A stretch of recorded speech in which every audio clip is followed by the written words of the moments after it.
This is the Palin Update on Mama Grizzly Radio. I'm Kevin Scholla in the new full Battle Rattle Studios. We voted to get rid of Obamacare as we'd been promised for 8 years. We didn't vote for Mitch McConnell to fumble the football yet again and just shrug and say, well, sorry, I guess it's here to stay.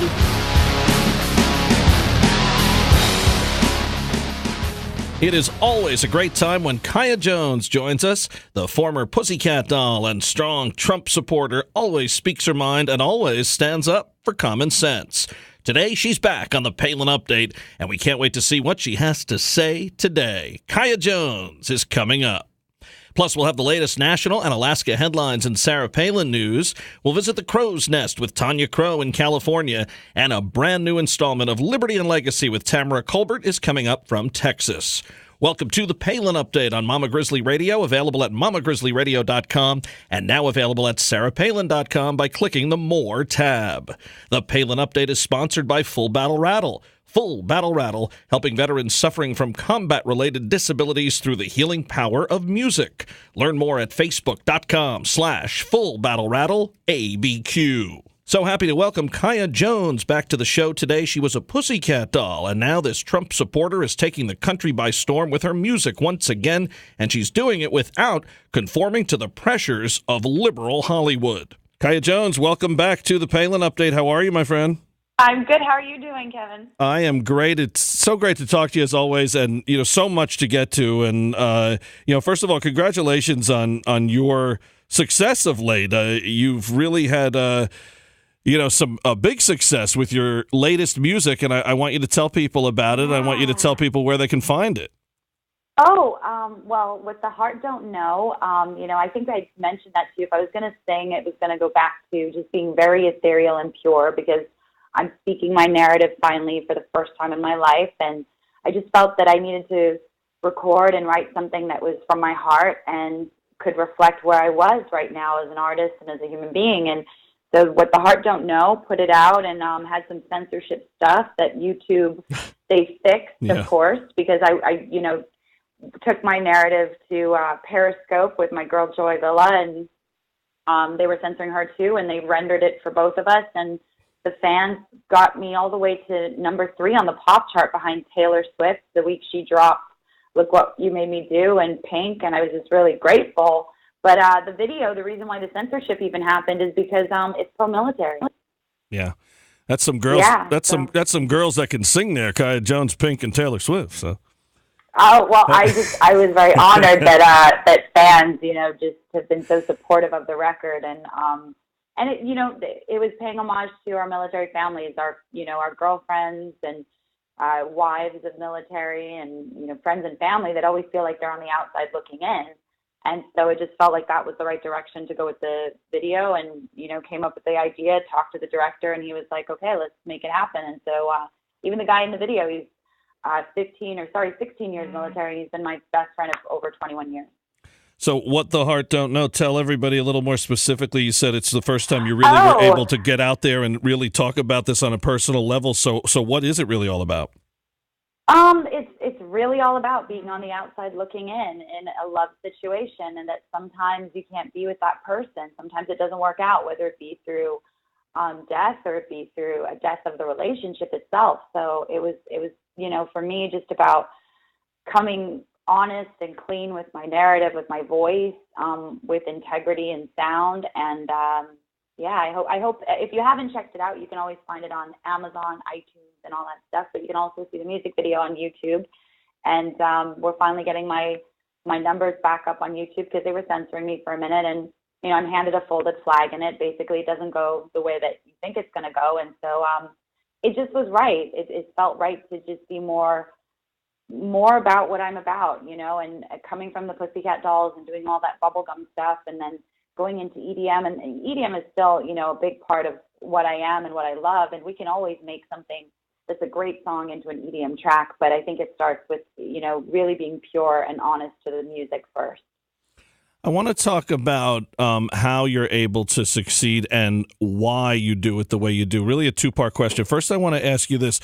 A lot of people back down if they're a conservative or if they don't agree with a far, far left liberal agenda if they're in the entertainment industry, whether it be, we talk about actors all the time, but this is also in Hollywood, and now we're seeing it in sports. I want to talk about that too. But as far as you as a recording artist, why don't you back down? Why are you able to say, wait a minute, I love music, I love my career, of course I want success, but what I believe in is more important? Well, I'll be honest with you. I really didn't think that I was going to get much, visibility coming out with my truth, to be truthful. I came out with my truth because it was my truth, and I had never been able to say it. One of my best friends, came out and took a stance. She needed support. I wanted to support her. Our nation needed support to see that they're not alone. And to be honest, I didn't care. I had success in the Pussycat Dolls. I didn't stay the whole time. I had success with my EDM, but I was now moving into other things in my career that a lot of people are going to see, working on, education reform and giving back and philanthropy stuff. So I was just at this place in my life where, I wasn't kind of going, well, I need these people all the time. I need to be a hungry tiger climbing, the gravy train of entertainment. I just I didn't even know if I was going to stay singing, to be honest. I just had hit my end of my rope where it felt like, you know what, you have nothing to lose, but actually more to gain to tell your truth finally. And I did, and the opposite happened. The warmth, the respect, the love, the regard came like rushing, and I wasn't prepared for it in a way where I was like, whoa, I thought I was definitely going to deal with some backlash, which I have, the death threats, and of course having to cancel for Free Speech Week with Milo because of being threatened. But, the love that I've received in return just goes to show you that when you are yourself, when you can be who you are, that's when you fly. Had I known that there was a room and a place for me in music to be honest and tell people that I love the Lord and tell people that I'm a conservative at heart, if I had known that, had anybody even told me that there would have been a lane for you, that there is people that are like this. Of course, I was never given that notion. Being in the pop world, you're actually almost told to not talk about things that mean anything really to you. It's always surface-based. So it's really kind of bittersweet that I thought in a way I was coming out for people who didn't have a narrative and didn't realize that in return they would be so gracious and support me, where I was able to come up with a new song and they would support the record, and there were people saying, you need to make music again. I really didn't think that was going to happen. So I'm just as shocked as I think you are in that way, where I'm grateful that America's coming together and that, that artists really should be speaking up, because, the point of being an artist is speaking for those who can't. And I think if we can't actually pose questions and ask them and pose suggestions, what are we really doing? So I'm grateful that it's actually gone in a positive light. As much as I've had the negative, it's been about 10% compared to the 90% that is love all day, every day. And you know what? You answered the second part of the question before I even asked it, and that is, saying that there is that lane for you and you were able to succeed, and the fact that you do put Jesus first has been a positive in that. And isn't that amazing that when so you finally say that, when you finally tell the truth, he moves in your life, when you finally just say, I'm handing my life to you. And I think I have before, but I never did publicly. And so publicly to be able to do that and to see him move in my life right now has been just a blessing, a huge blessing. Well, and other people are listening, and when they hear it from you, that opens the door for others too, and that may be the greatest part of it. I want to talk about President Trump, who you supported so much as a candidate and as a president so far. I want to talk specifically about this whole NFL situation. You have had your share of national anthem performances. You know how that works, and one of the hardest songs to sing. I bet you'll agree with that. I hear that from everybody who sings it, because but it's my favorite song for many reasons. It's a beautiful song. So obviously we know what's gone on. President Trump coming out, referencing the kneeling at NFL games, not mentioning Kaepernick by name this time, but Obviously, that's the catalyst there.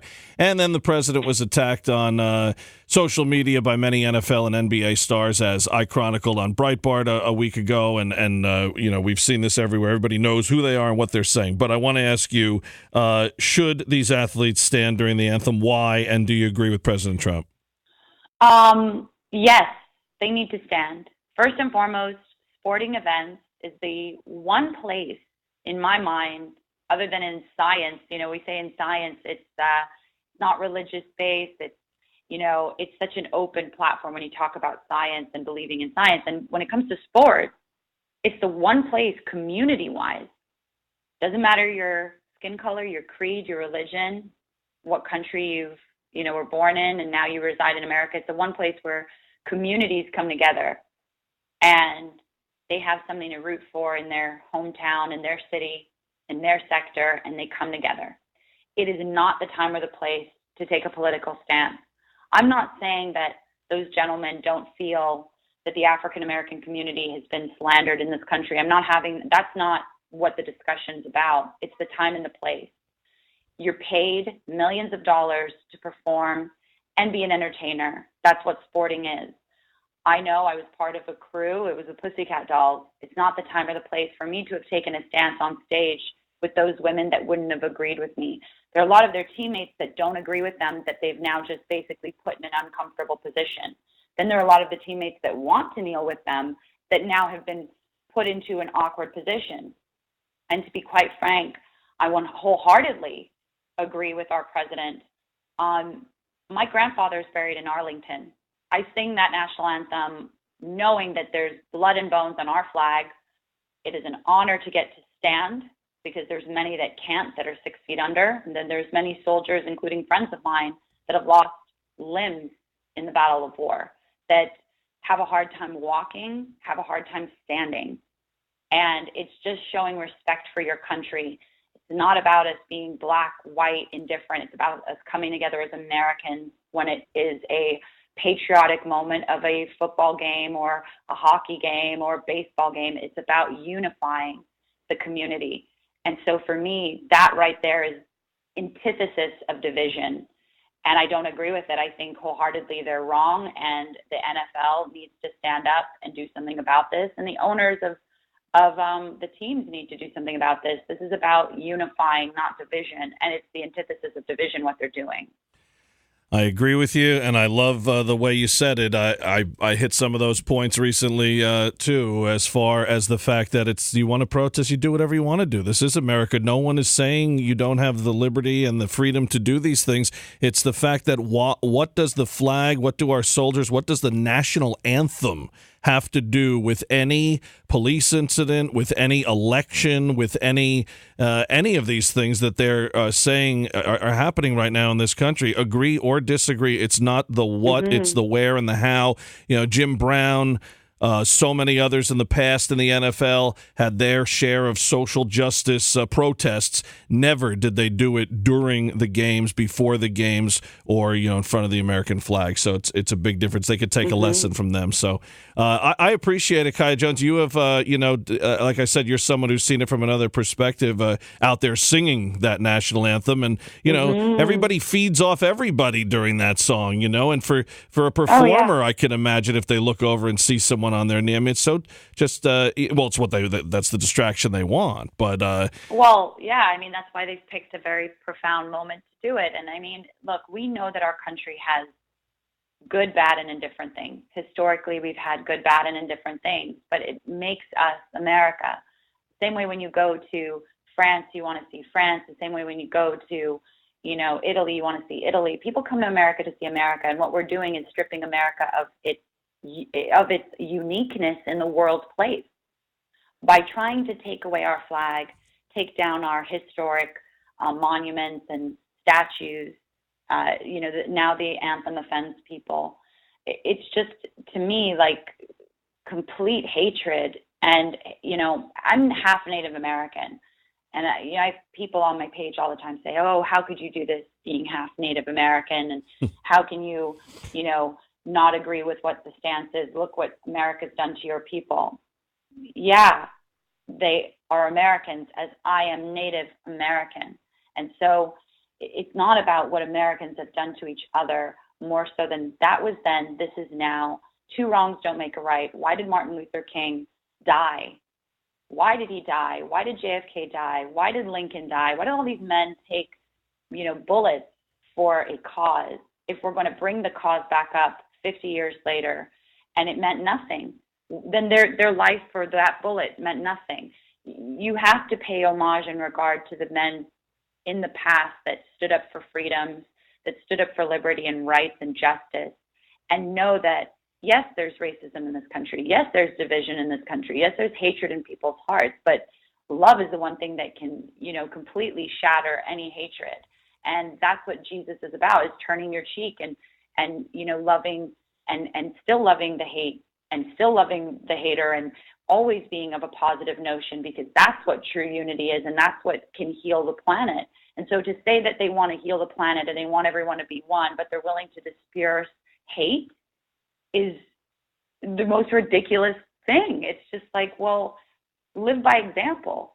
The anthem is an incredible song. It's an honor that I get to sing it. In fact, as you know, because you've had me on your show promoting my anthem, 100% of my proceeds for my anthem that's up for sale are going to our veterans.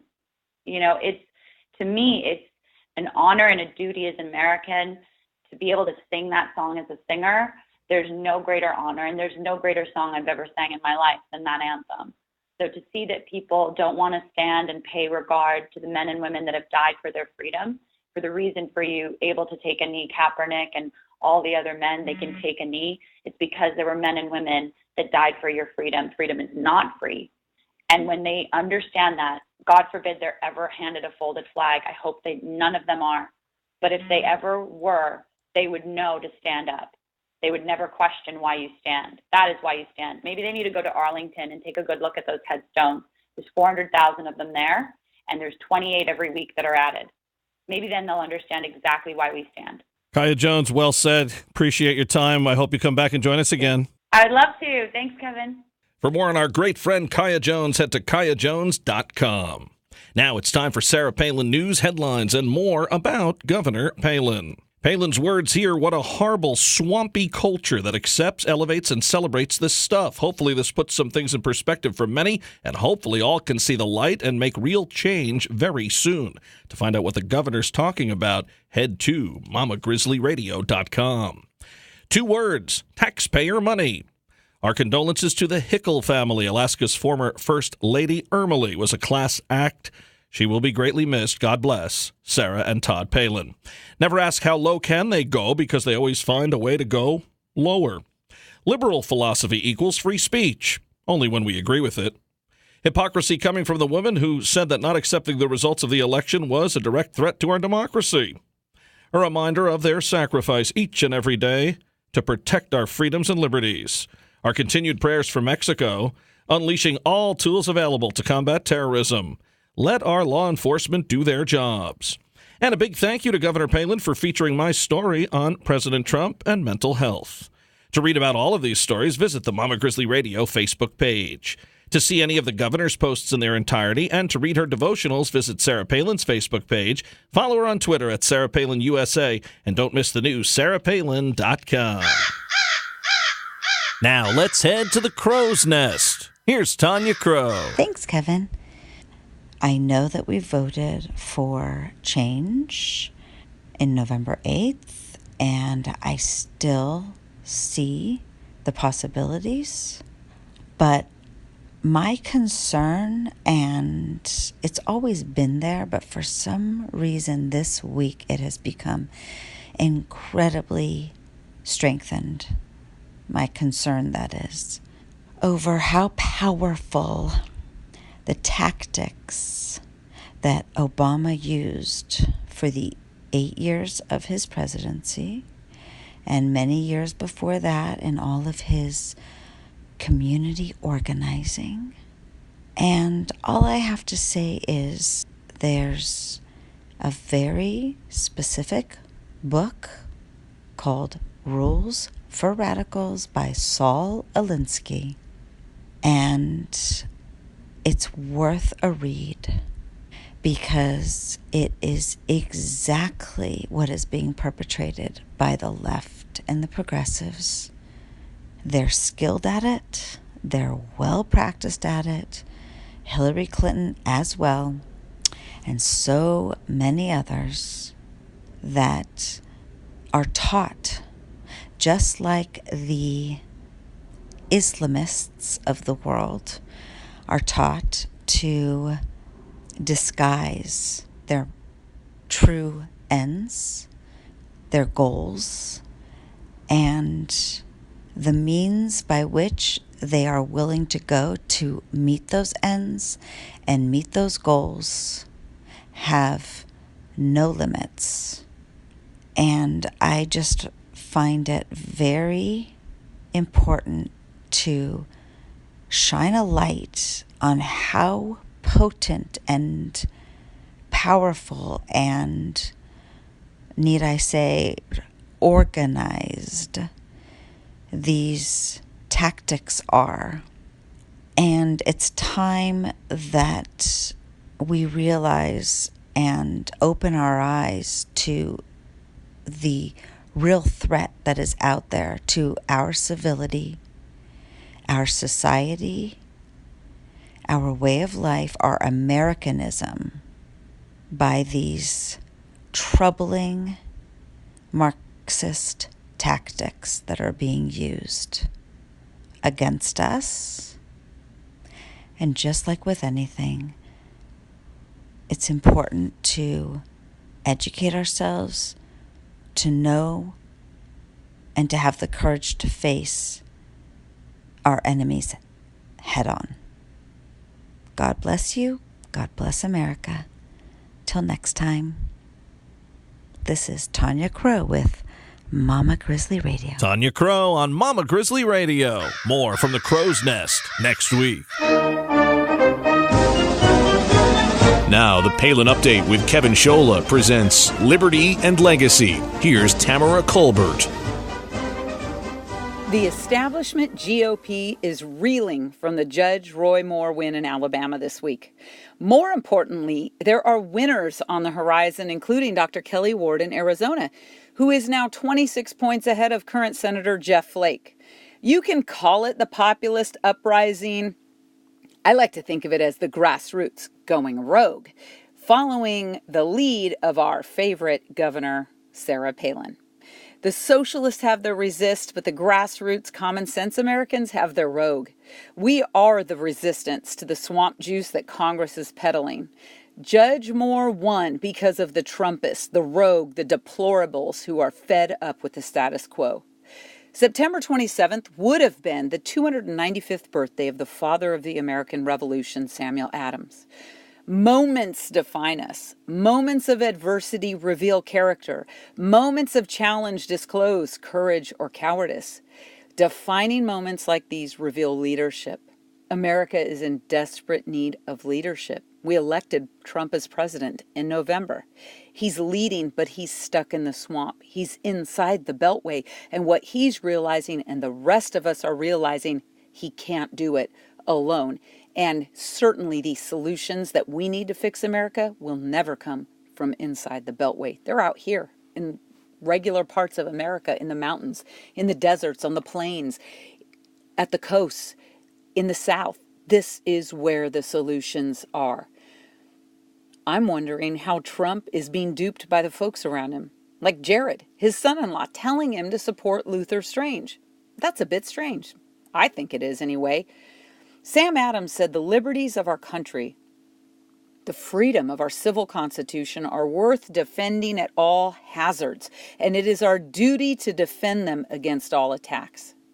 Liberty is centered around individual freedom, and our founders knew it. The Pilgrims knew it, for goodness sakes.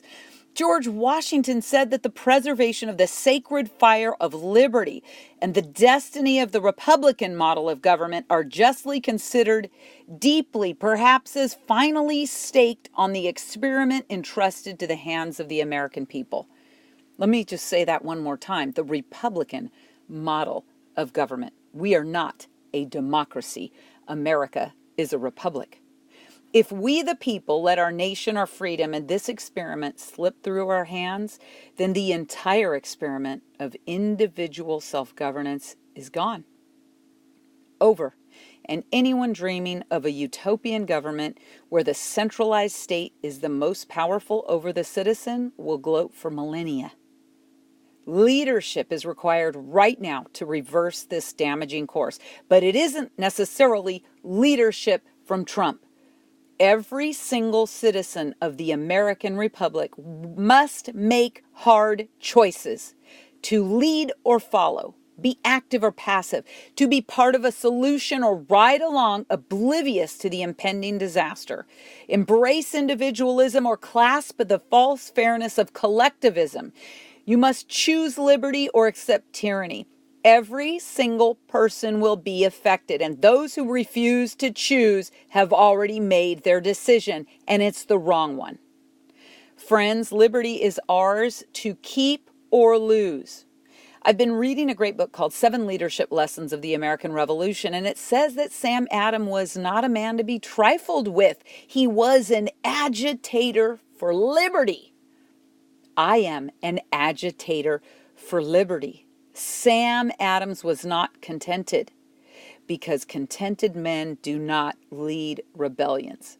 That is powerful. I'd like to add contented women do not go rogue. Governor Palin, you rock.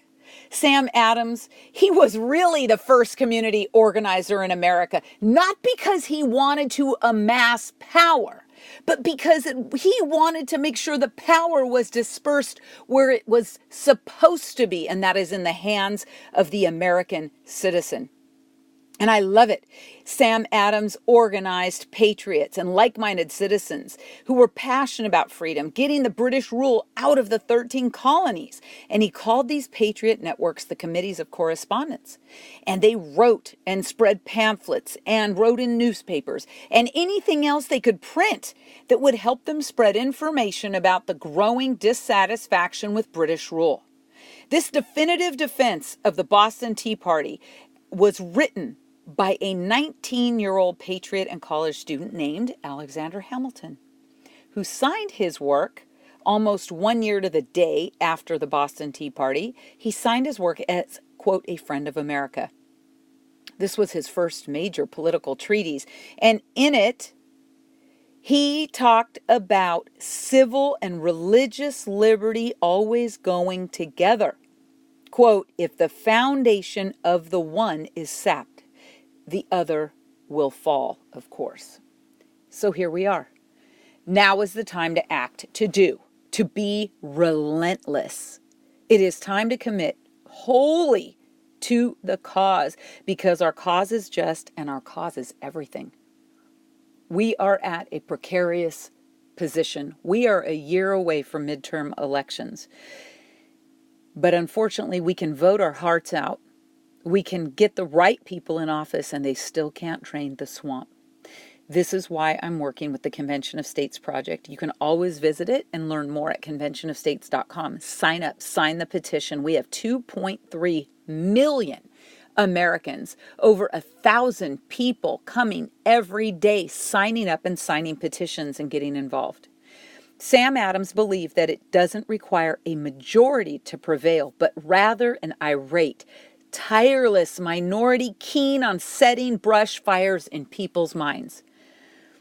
I've got my matches and I'm ready to go. Tweet me at Tamara Colbert, hashtag Mama Grizz Radio. Are you ready to light some brush fires? Be blessed this week. I'm Tamara Colbert for Mama Grizzly Radio. Tamara Colbert in Texas. Tune in for more Liberty and Legacy next week. And to learn about Convention of States, head to conventionofstates.com. The Palin Update, including Liberty and Legacy and the Crow's Nest, is on demand and available for download. So just head to mamagrizzlyradio.com, pick the show you want to hear, and you can listen anywhere, anytime. Well, that'll just about do it for this edition of the Palin Update on Mama Grizzly Radio. Visit mamagrizzlyradio.com for continuing coverage of Governor Palin. Also available at sarahpalin.com by clicking the More tab. Like Mama Grizzly Radio on Facebook, and follow along on Twitter at Mama Grizz Radio, at Kevin Schola, at Tamara Colbert, at Tanya Yoga 13, and at FBR ABQ. And I'm doing some writing for Breitbart News. Go to breitbart.com/columnists/Kevin-Schola. I'm also contributing to sarahpalin.com. Please check out my latest piece this week. Visit sarahpalin.com/author/Kevin-Schola. Honored to be working on the governor's new site. I want to thank Tamara Colbert, Tanya Crow, and everyone here at Mama Grizzly Radio. Thanks to Kaya Jones, and thank you for listening today. A special thanks to our sponsor, Full Battle Rattle. Visit facebook.com/Full Battle Rattle, ABQ. The Palin Update is produced by Lena Anderson, the Andy L. Kramer, and Lori Ann Lewis. Please be sure to join us again next time for another edition of the Palin Update right here on Mama Grizzly Radio. I'm Kevin Schola. Have a pleasant day.